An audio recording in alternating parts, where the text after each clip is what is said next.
back to the show and you think of Mother's Day on the weekend, there are a lot of things you think about Mom. Of course, maybe the expressions she used to use, the day that she'd help you if you were crying on the way home because your hands were frozen carrying your trumpet, or maybe that was just me. Maybe it's her food. Food was always comforting, too, for Mom, too. And our next guest is here with her son today. What could be more appropriate as we head into Mother's Day weekend? She herself is sort of a self-taught chef, if you will, with recipes handed down through the family, and is the author of Home Cooking from Karen's Kitchen, ironically published on her son's publishing company, too. So please welcome to the show Karen Bezeau and her son, Jim, today. Thank you both for dropping by. Yeah. And a return visit to our little station here. I'm so happy to have you here as we get to Mother's Day today, and I applaud you for standing behind Mom and going to extremes to try and see that she is publicized, too. Oh. Yes, it was something that, with her ability to cook, that we wanted to share. So that's why I started the publishing. Oh, I'll tell you what, let's backtrack, if we can, Karen, and just talk about when it was first, the idea was born that you should put them into a book. Because, I mean, a lot of moms have a lot of recipes, but they don't get shared. Right. Well, I think that was because everybody was raving about my cooking. If I was cooking, people just wanted to be there. And then I was doing pies, and people buy pies. And so Jim just thought, Mom, it's time we do this, you know. Was it really? Yeah. A couple of times I mentioned it, but it didn't really go. But at some point, the people were willing to, you know, have her pies and purchase them. I said, well, maybe it's time we do a book. And so you were the would you say he was the motivator? Oh, definitely. Let's make this happen. Without him, I wouldn't have done it. You have got some fabulous press, and we'll talk about a little dinner that was thrown in honor of what you've done here. Look at this, the articles that have been written about that, too. Now, just because you're a mom and just because you're a fabulous cook, doesn't mean that you like the publicity. Do you mind? I'm fine with it. Yeah. Bring it on. That's right. We just took a shot of some of your pies here, too. And if you could think of one thing, or maybe there are more than one mistake that people make when they bake, is there something?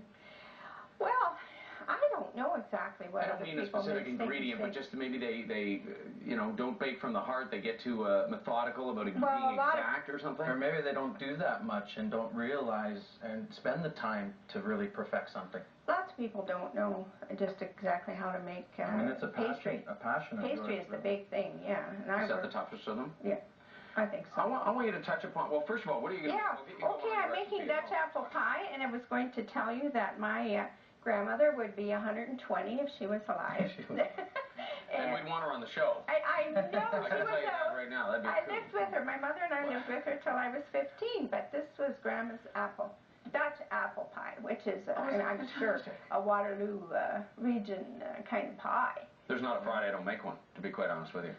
I want to ask you this, when you were in the kitchen, and especially with Mother's Day, the kitchen is not just about baking, but it is a social thing. Oh. It's quite often when, and Susan and I have talked about this too, but this is when you do a lot of the bonding. Did you feel that in your home growing up? Definitely. And one of the plus sides was that she was a fantastic cook, so whenever you went home to eat, it was always a great meal.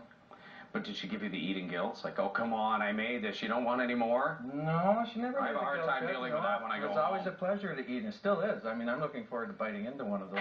Isn't that nice? And doesn't that say a lot, too? And, of course, he's saying it also because you're here and you'll smack him. But he still loves your cooking, too. But when you think about when you were growing up, is the dynamic changed a lot? Isn't the kitchen one of the few areas of life where time just kind of slows down and you can actually enjoy each other's company?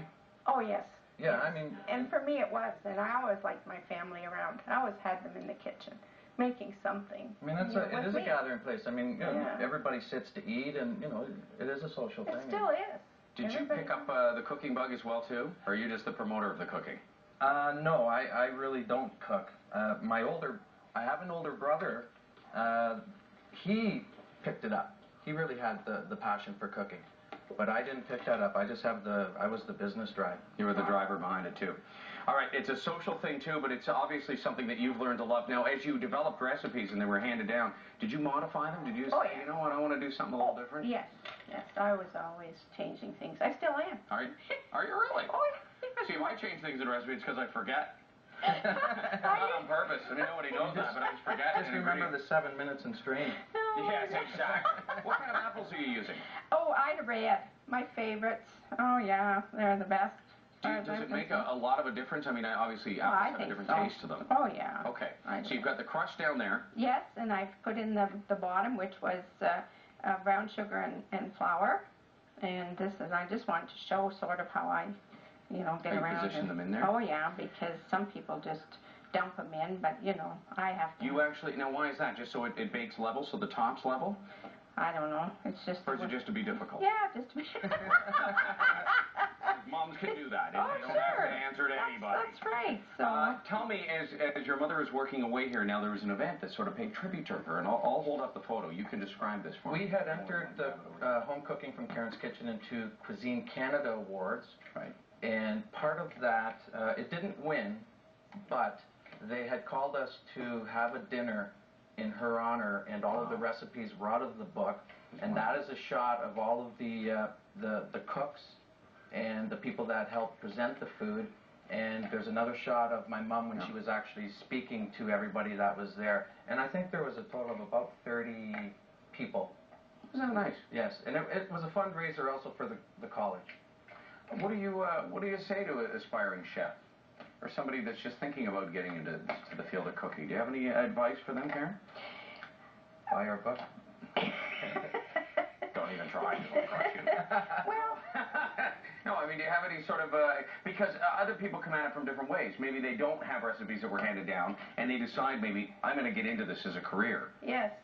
Well, I guess I didn't say too much. Well, I got up in between and I talked about the roast beef. It was prime rib, and I sort of explained how I got to be making that. And some stories. And some stories that I had and that I gave. So they asked the chefs if they wanted to ask me any questions, but nobody really did. Nobody had any questions for you? No. Well, But everything turned out so nice that I think they figured they were okay. Was phenomenal. Yeah. Was it really terrific? The turkey soup with the homemade noodles and Jim, I may have asked you last time. Favorite recipe you've got in here of your mom's? What was your comfort food? There's one in there where it's a chicken meal and it's surrounded with cornflakes, and I'm not quite sure how you do that, but it's cornflake chicken, and that's one of my favorites. And besides her pastries. Isn't that fantastic? Well, we used up most of the time just getting the apples in there. I know. Huh? Picky pants. Yeah, that's just what. dump those babies in, but no. No. It makes a difference, and that's okay. You're allowed to do that. A little bit of brown sugar. Yes, this is brown sugar and flour and butter. Oh, wow. Butter. Real and butter. I see you're just putting in just a pinch of brown sugar. Oh, well, no, Just a little dabble of brown sugar in there. Hello, world. Moment on the lips, lifetime on the hips. But you know what? It's delicious. So it's worth it. I think that's a great thing. If you're going to eat something, why not? You know what? Eating is a big part of life, and people nowadays treat it as though it's this evil thing. No, if you're going to eat it, and like that. enjoy it, and don't bring the guilt. Exactly. Moderation. The book is Home Cooking in Karen's Kitchen, and you are just a wonderful, personable individual, too. I wish you continued success, and also to you, sir. I applaud the efforts. I'm going to call my mother now, right after the show. Whipping cream. Quick, add the whipping cream. Whipping cream. We'll add that in there. And then how long does that have to bake for? An hour. 425 for 20 minutes and 350 for 40 minutes. Terrific. It looks amazing. And to hear the finished results. Isn't that fantastic? Right. Thank you for your time today. I appreciate that, Karen. Thank you. Thank you, Jim. Daytime returns in just a moment.